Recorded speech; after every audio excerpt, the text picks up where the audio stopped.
Now, this next thing is just something you can shout out if you fail, but usually epically. Yeah. So what's the term? 仆街. 仆街.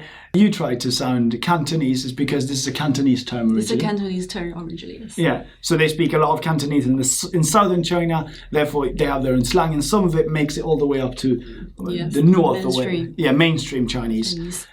So this is one of them. In Cantonese it would sound like 仆街. 仆街. Yes. And in Chinese now, 扑 would be 扑 like... 街. Yeah. 扑街. Yeah, 扑街. Yeah. 扑 would be like to fall, like 摔倒了. And then you have gai, which means street. 街. So 扑街 would mean to fall on the street. Yeah, pretty much. Just fall on the street. Yeah. And it's very embarrassing. Yes. You can imagine when you do that, you'd be like, oh no, did anyone see me? You try to get up as soon as possible and just keep walking like nothing happened. And so in China, if you say this, then you would say... 扑街 in Mandarin. Oh, yeah. So this is interesting as well, because you can actually say 扑街.